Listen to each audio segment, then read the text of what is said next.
আজকে আমি তোমাদের একটা রুই মাছের ভিন্ন স্বাদের রেসিপি তোমাদের বানিয়ে দেখাবো। গরম ভাতে দুর্দান্ত লাগে, এক প্লেট ভাত নিমিষে শেষ হয়ে যাবে। নমস্কার বন্ধুরা, কিচেন কার্ভিংসে আবারও একটি নতুন এপিসোডে সবাইকে স্বাগত জানিয়ে শুরু করছি আজকের রেসিপি। তাহলে দেখতে থাকো আজকের রেসিপি। আশা করছি রেসিপিটি সকলের ভালো লাগবে। ভালো লাগলে লাইক কমেন্ট শেয়ার করার অনুরোধ থাকলো। পাশে থাকা বেল আইকনটি প্রেস করে সঙ্গে থাকবে নেক্সট রেসিপি দেখার জন্য। আর ভিডিওটি স্কিপ না করে লাইক দিয়ে দেখা শুরু করো বন্ধুরা। আর নতুন বন্ধুদের জানাই সাদরে আমন্ত্রণ, আর পুরনো বন্ধুদের সঙ্গে থাকার জন্য অসংখ্য ধন্যবাদ। দেখতেই পাচ্ছ কতটা লোভনীয় হয়েছে। তাহলে রেসিপিটি দেখতে থাকো একদম। ভিডিওটির প্রথমে শুরুতেই লাইক দিয়ে দেখা শুরু করো বন্ধুরা। তাহলে দেখতে থাকো। আমি এর জন্য নিয়ে নিয়েছি 8 পিস রুই মাছ, ভালো করে ধুয়ে নিয়ে নিয়েছি পরিষ্কার করে। আর এটাকে আমি একটা ম্যারিনেশন করে নিচ্ছি। তার জন্য দিয়ে দিচ্ছি স্বাদ মতন লবণ, আর দিয়ে দেবো একটু পরিমাণ মতন হলুদ গুঁড়ো। আমি একটু ভিন্ন স্বাদের ম্যারিনেশনটা করে তোমাদের দেখাচ্ছি, এটা খেতে দুর্দান্ত লাগে। আর দিয়ে দিচ্ছি একটু হলুদ গুঁড়ো। আর বর্ষার জলের মাছ যেহেতু একটু অনেক সময় একটু গন্ধ গন্ধ লাগে, তার জন্য দিয়ে দিচ্ছি একটু লেবুর রস। লেবুর রসটা দিলে কোনো গন্ধ লাগে না। আর দিয়ে দেবো আদা রসুনের একটু পেস্ট। এবারে আমি এটাকে একদম মাংস যেভাবে ম্যারিনেট করে সেইভাবেই আমি এটা ম্যারিনেট করবো। আর দিয়ে দেবো একটুখানি কাঁচা সর্ষের তেল। এবার আমি মাছটাকে খুব সুন্দর করে ম্যারিনেট করে নিচ্ছি। প্রত্যেকটা মাছ একদম নুন ঝাল, একদম লেবুর রস আর আদা রসুনের পেস্ট আমি মাখিয়ে নিচ্ছি। এইভাবে রান্না করে দেখো বন্ধুরা, মাছের টেস্ট একদম বদলে যাবে। দেখো আমি পুরো ম্যারিনেট করে নিয়েছি। এবার আমি এটাকে 10 মিনিট ঢাকা দিয়ে রেখে দেবো। পুরো মাছটা আমি এখন 10 থেকে 15 মিনিট ঢাকনা দিয়ে রেখে দেবো। ঢাকনা দিয়ে রেখে দিলাম। এবারে আমি ওভেনে একটা ননস্টিকের কড়াই বসিয়ে দিয়েছি। আর দিয়ে দেবো আমি রিফাইন অয়েল দিয়ে দিচ্ছি। তেলটা গরম হয়ে গেলে এবার আমি মাছগুলোকে, ম্যারিনেট করা মাছগুলোকে আমি ফ্রাই করে নেব। এইভাবে ম্যারিনেট করে যদি এই মাছের রেসিপি করা যায় দুর্দান্ত লাগে খেতে, মাংসের স্বাদকেও একদম হাড় মেরে যাবে। দেখো 8 পিস মাছই আমি একবারে ফ্রাই করে নিচ্ছি। আলতোভাবে মাছগুলো আমি দিয়ে দিচ্ছি।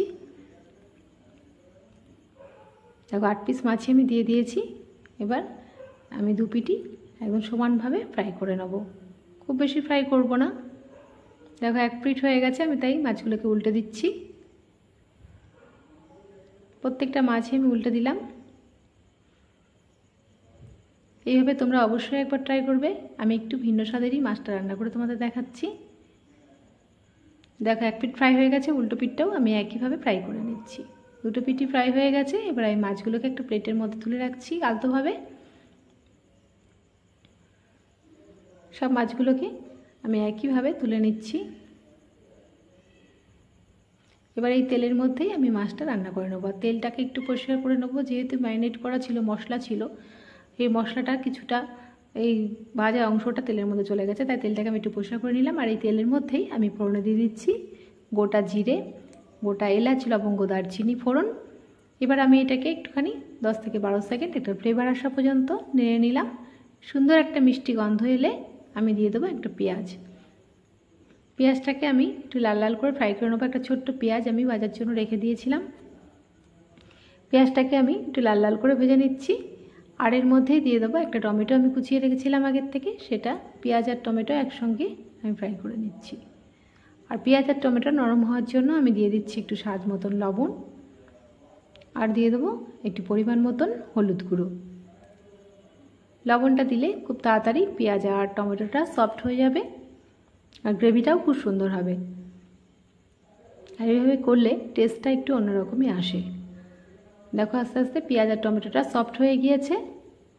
এখন আমি এর মধ্যে দিয়ে দেবো আদা রসুনের একটা পেস্ট বানিয়ে রেখেছিলাম আগের থেকে, সেটা দিয়ে দিচ্ছি। এবার আমি এটাকে দিয়ে কষিয়ে নেবো, খুব সুন্দর করে কষিয়ে নেবো। যতক্ষণ না পেঁয়াজের জলভাব যাচ্ছে ততক্ষণ আমি নাড়তে থাকবো। আর মশলা থেকে তেলটা আলাদা না হওয়া পর্যন্ত আমি কষিয়ে নেব। দেখো আস্তে আস্তে পেঁয়াজের জলভাবটা চলে গিয়েছে।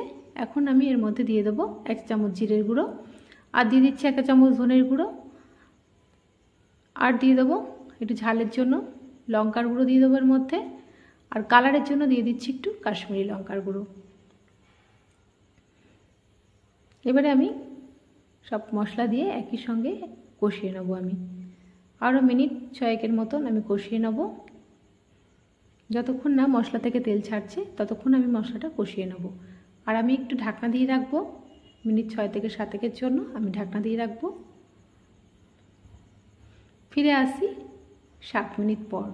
দেখো মশলা থেকে তেলটা ছেড়ে গেছে, খুব সুন্দর একটা কষানোর ফ্লেভার বেরিয়েছে। এখন আমি একটু গরম জল এর মধ্যে অ্যাড করে দিচ্ছি। আমি আগে থেকে একটু গরম জল করে রেখেছিলাম, সেটা দিয়ে দিচ্ছি। আর মশলাতে একটু গরম জল দিলেই বেশি ভালো হয়, কাঁচা জল দিলে না একটা আলাদা রকম গন্ধ আসে, সেটা ভালো লাগে না। গরম জলটাই বেটার দেওয়ার জন্য। আর দিয়ে দিচ্ছি 4-5টা চেরা কাঁচা লঙ্কা। তারপরে আমি মাছগুলোকে ম্যারিনেট করা ভেজে রাখা মাছগুলোকে এর মধ্যে ছেড়ে দিচ্ছি আলতো করে। দেখো কালারটা কত সুন্দর এসেছে। সব মাছগুলোকে আমি ছেড়ে দিলাম। এবারে আমি একটু মাছগুলোকে উল্টে পাল্টে দিচ্ছি। তারপরে আমি ঢাকনা দিয়ে দেবো, আরও মিনিট 10 জন্য আমি ঢাকনা দিয়ে দেবো। এতে মাছগুলো সেদ্ধও হয়ে যাবে আর মাছের মধ্যে খুব সুন্দরভাবে গ্রেভিটা ঢুকে যাবে। ফিরে আসছি 10 মিনিট পর। দেখো ফাইনালি আমার রুই মাছের রেসিপি রান্না হয়ে গেছে। আর দেখতেও কতটা লোভনীয় হয়েছে দেখতেই পাচ্ছ। একদম এটা দিয়ে 1 প্লেট ভাত নিমিষে শেষ হয়ে যাবে। আর নামানোর আগে দিয়ে দিচ্ছি একটু গরম মশলা, শাহি গরম মশলা। এটা ফ্লেভারটা দুর্দান্ত আসে। তারপরে মাছগুলোকে আমি একটু উল্টে পাল্টে নিচ্ছি। আর এর মধ্যে দিয়ে দেবো একটুখানি ধনেপাতা। ধনেপাতাটা দিলে খুব সুন্দর লাগে দেখতে, আর ফ্লেভারটাও খুব সুন্দর আসে। তারপরে আমি স্ট্যান্ডিং টাইমে রেখে দেবো 5 মিনিট। তারপরে একটা প্লেটের মধ্যে আমি এটা সার্ভ করে নিচ্ছি। এটা গরম গরম ভাতের সাথে দুর্দান্ত লাগে। তাছাড়া ফ্রাইড রাইস পোলাওয়ের সঙ্গেও খারাপ লাগবে না। তোমরা অবশ্যই এইভাবে একবার রান্না করে দেখবে বন্ধুরা। এই মাছের টেস্ট এইভাবে যদি একবার রান্না করে দেখো, অন্যভাবে আর রুই মাছের রেসিপি তোমরা খেতেই চাইবে না। দেখতেই পাচ্ছ কতটা লোভনীয় হয়েছে বন্ধুরা। তোমরা দেরি না করে আজই ট্রাই করে ফেলো। আশা করছি রেসিপিটি সকলেই ভালো লাগবে। ভালো লাগলে লাইক কমেন্ট শেয়ার করার অনুরোধ থাকলেও পাশে থাকা বেল আইকনটি প্রেস করে সঙ্গে থাকবে নেক্সট রেসিপি দেখার জন্য। আজকের মতন এইটুকুনি, আবার আসবো অন্য কোনো রেসিপিতে। ভালো থাকবে, সুস্থ থাকবে, ধন্যবাদ।